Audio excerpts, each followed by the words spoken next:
You all have your notebooks. I'm going to be referring to page 78 and 79 in the notebook. And in case you're not carrying it around with you, I have pretty versions of the same, if anybody needs them. Michael? Okay. So I'm going to sort of lift us up just another level. Wanda has really set up my remarks perfectly with the exciting innovations that she's just put before us in the context of our challenge of making interdisciplinary and integrative learning central rather than ancillary to the educational experience. And at some level, that's where AAC&U comes in too. Let me just ask a question. How many of you have never before been to an AAC&U meeting other than a PCAL meeting? Quite a few, but many of you have been. Good. So you all know, I want to first set a context. As you know, PCAL is now affiliated with AAC&U, and AAC&U has an ongoing mission of advancing liberal education for all students, not just students in arts and sciences subjects, not just students in general education, across the curriculum. So that's the big context I want to set, and I want to locate the discussions we've been having about integrative and interdisciplinary learning in that context. And I want to point to two problems that are, one of which we've discussed and one of which we haven't discussed at all, interestingly to me, that stand in the way of what we're actually trying to accomplish. And then very quickly I'll point to some of the ways in which I hope that the PCAL AAC&U partnership really can carry us to a new level, raising the significance of what you have spent so much time working on, what you are here to do. So very, very quickly, Jim started last night historically, and I too am a historian and want to just remind you that the basic design, the basic architecture of the educational experience, the design for liberal education that we take for granted, is a very new invention. It's only about 100 years old. And that design has two terms that describe it. It's breadth first and depth second. And everybody knows what that is, breadth and depth. That's how we organize liberal education for most of the last the 20th century, and the first part of the 20th century spent a lot of time establishing that organization. You are trying to overcome it. Because if you think about it for just a minute, breadth and depth describe what? Disciplines and content. It's a way of organizing content. First, the students will be exposed to broad content, and then they will be exposed to narrow content. Interdisciplinary is not on that in that design. It's really left for the students to try to figure out how this all comes together. And I think a big piece of what you all have been talking about is how we create contexts in which integration could occur. But I want to point out that the basic architecture is standing in the way. And in that spirit, for the last 5 years, and for at least the next 5 years, AAC&U has been involved in a very big effort called LEAP, Liberal Education and America's Promise, for which you have the Cliff Notes on page 79 and 80, telling you everything you really need to know, but go to page, actually, 80. LEAP starts with the kind of innovations that Wanda was just describing, and we see them all over American higher education, funded by philanthropy, made possible by the energy and creativity of people like you. And they define, we believe, and have believed for some time, the kind of education that matters in a 21st century context. Not the best possible design for 1909, which is when Harvard put distribution and breadth and depth in place, but the best design for 2020 and the years ahead. So innovations are all over the United States, but they're all hovering on the margins, and that's what we've been talking about today. How do we move what we're doing from the margin to the center? How do we make it standard and expected rather than exceptional and something you have to argue for?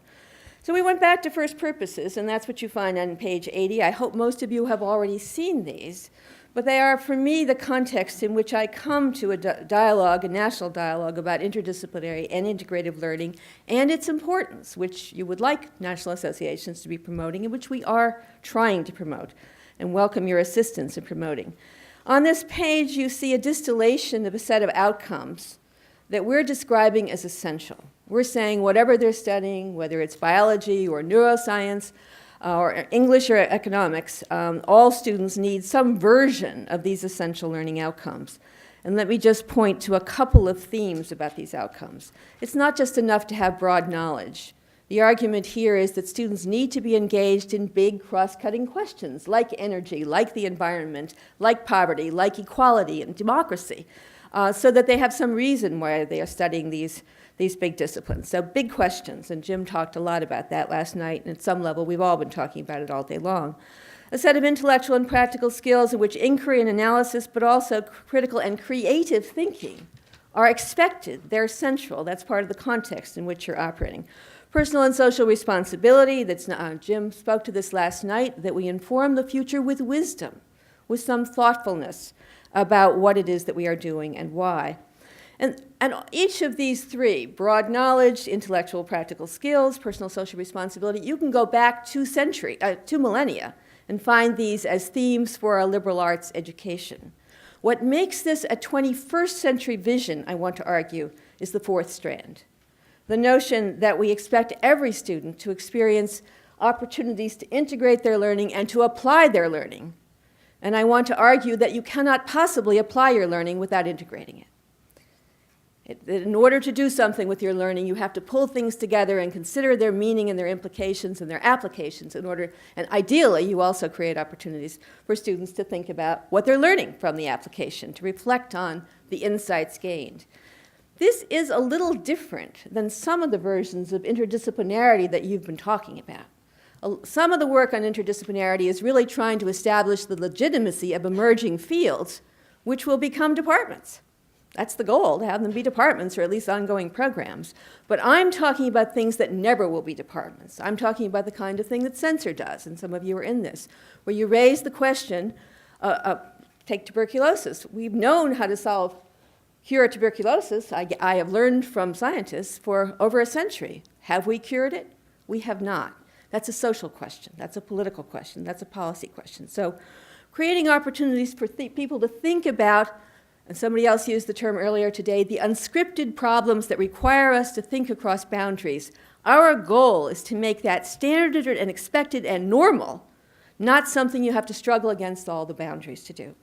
So what are the problems that we encounter with this vision of liberal education, with which I think PCAL is totally in sync? 2, one you've been talking about all day long, which is the fact that we were organized for breadth and depth, and we were not organized to create opportunities to, first of all, understand the role that scholarship plays in addressing cross-disciplinary integrative problems.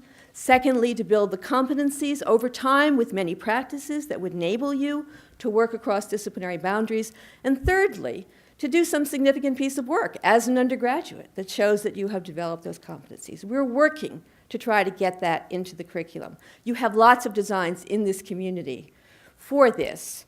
We will do everything we can through this partnership to lift up the efforts to routinize, to normalize, to standardize experiences of exploration and inquiry and integration and application so that they become the definition of a 21st century liberal and liberating education, an education that builds personal power, social power, that can fuel solutions to the kinds of problems we are facing as a world, as a community.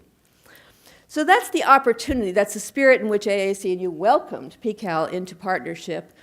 We believe that you are doing work that exemplifies liberal education for the future in the disciplines that you represent. But the other problem that we face, and it's the one I haven't heard anybody talk about, and I think it's interesting, either maybe you just put it out of your minds. Anybody read the New York Times this morning? Anybody read the article about funding in UK? Recommendation to disinvest in the arts and humanities because those topics aren't needed. Those topics are not important to our society. The money is going to be guided toward STEM fields, which is good for you, but not necessarily good for society if it's only STEM, for medical fields, but not to the arts, not to the humanities. And this kind of reductionism is exactly what we see as a national association going on across American higher education. American higher education. There are very few entities out there that are still arguing for the importance and power of liberal education. So even as you are inventing the new design, the models that are being promoted through philanthropy are very reductionist.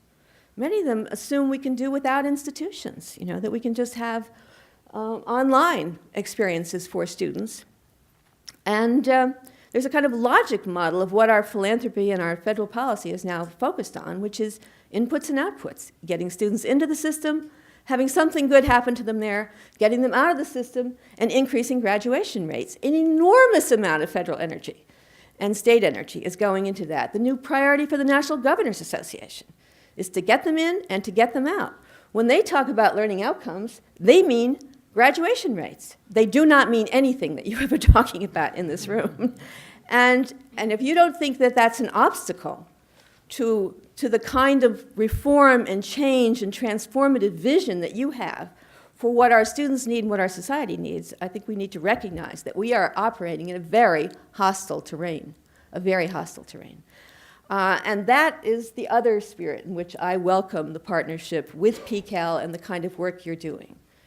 Because however narrow our federal policy gets about when it comes to higher education, there's still a widespread recognition that STEM is fundamental to our future. STEM fields are fundamental to our future. And so to the extent that we can lead and state that a good science education and a good engineering education necessarily includes ethics, diversity, global context, some knowledge of the cultures and societies and communities for which you are providing scientific and technological solutions. The more we can band together to say that a well-prepared scientist cannot be well-prepared, who knows nothing about the context in which the science is being produced and performed. The more we can say that together, the better off we will be as an educational community, and the better off our society will be for their efforts. So that's the terrain that I see. That's the spirit in which I welcome your collaboration with us, and welcome every example you can give us of integrative learning that doesn't just cut across the sciences and STEM, but really, and I love the ways in which Jim modeled it last night, really does try to clarify an ever-changing world and inform that world with wisdom. Thank you.